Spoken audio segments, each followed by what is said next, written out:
Greeting Herzing students. My name is Alyssa and I am an instructor here at Herzing University. I want to show you a few online search tips today to help you when you're doing academic research online for your classes. Doesn't matter what topic you're researching. It could be something in the humanities, it could be something in science or math. But when you have to do real academic research for a paper, it's important that we're finding resources that are reliable. And what that means is that the evidence and the content on the websites that you're looking at are considered to be fact or at least academically sound. One way that we can assure of this is if that we use the academic journals in our library, and then we research using tools that help to restrict our Google searches to academic resources. So the first place I want to go to help you is here at Google. Now, if I was to look up cultural diversity, let's say, in a regular Google search, one of the first resources that will come up is Wikipedia. Now, Wikipedia is a great place to go to kind of get that landscape understanding of different resources. So you can come in here and you can review and you can read, but unfortunately, the content on Wikipedia, which is a .org, by the way, is not considered reliable because anyone can edit and change the information. Reliable information is something that's gone through a peer-reviewed process. Now, what that means is that other academics in that field of study have researched and reviewed the content that's being published and agree that it's up to date, that it's current in its frameworks, and that the content itself is reliable. So unfortunately, Wikipedia does not meet those standards, so it's not appropriate to reference Wikipedia. However, a great thing about Wikipedia can be our resources and our references section, because there can be really strong content in a Wikipedia page. If you find something here that you really like, cross-reference it. Let's say that we're interested here about the particular religious practices mentioned. We can go to click 4, which is the resource attachment in its citation format. And here, the Global Fight for Local Autonomy, New Political Science, that might be a source that we could actually utilize. So we might go here and take a look and see if it's a reliable source. So sometimes we can cross-reference our Wikipedia searches, but an even better way to go about researching, a more useful and reliable way, is to restrict your Google search by domains. .com here, right? A .com resource is pretty much an open access resource. We're not sure that we can ensure that a .com resource is reliable, but we can look to .edu or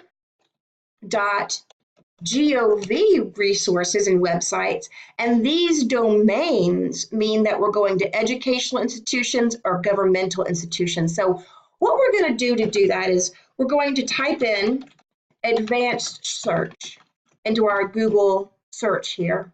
And what comes up is Google Advanced Search. When you click on that, we can put in our term, diversity and inclusivity, let's say. And we can scroll down here. We put that in all these words we want to find when we're doing our research, our source search here. Now we go to the site or domain section of this page, and we put in .edu. So when we click on the advanced search and we have this restriction of .edu, all of the resources that come up end in .edu. So this is a great place to start your research, because you might find that the content is just an overview here, right, of terms. But these terms you can cite to George Washington University Office of Diversity and Equity, right? So that's a resource that's reliable. It's a resource that's reliable. But you'll also find more extended content here. Now, one thing you can do when you're doing your restriction, if you're looking for articles that would come from a resource like this that is reliable as well, you can come down here and you can look at file type. Now, if I put in a PDF file type restricted search at a .edu resource, that means that I'm going to get a lot more content based, right? Here's an inclusivity plan, which will have more content on how Purdue University is seeking to implement diversity. And in that, you might get some real information as well that could be useful. So I encourage you to use these types of resources and research guides. We've done our .edu here, we've done our search. We can go in the top here and change .edu to .gov now, and all the resources that come up will be from governmental institutions. And so the idea is that educational resources and governmental resources, there has been a peer review process. We can't guarantee all of that, but we come closer to ensuring it when we do a restrictive search like this. So when you are beginning your research again, you find that you need academic resources, I encourage you to restrict your source searches to .gov and .edu, because even .orgs can be questionable. Again, Wikipedia is a .org. Reliable resources are academic in nature, so blogs from your favorite online reporting site probably don't meet the requirements we're looking for here. We want educational and academic sources. Another way to use a Google search to find actual articles is to put in Google Scholar.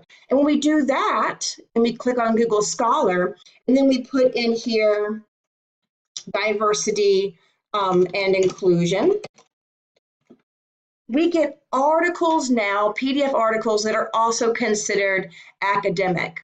I love the Google Scholar because you will end up finding some great content that's deeply based in academic research here, but you also have an easy citation builder for you. So let's say that you want to use this resource here. Once you've finished reviewing it and collecting whatever evidence you want to cite, you then can click on the little quotes here, cite source, and it will give you, right, easy access to properly formatted source references in APA, which is largely what we use in the humanities here, but MLA as well, right? And so you can just copy that and put it right into your reference page. One more, finally, when it comes to Google, are just simply Google Books. Now, not every book that's on Google Books is going to be full access, but even with books that maybe have restrictions, you still might find that there's enough information that you have access to, right, that you can cite, that you can actually use these resources. So just keep in mind when you're doing your research that you're looking for the most academic in nature, unless otherwise directed. And so go to sources that will help you meet these goals. Because not only will you find that the content is better suited for your academic purposes, you'll find that you learn more and are engaging in whatever topic it is in a deeper and more meaningful way when it comes to your goals, which are to be successful in these classes that you're in so that you can meet your larger goals of being successful in your next steps in your career. I hope this has been useful to you, and reach out and let us know if you have any questions.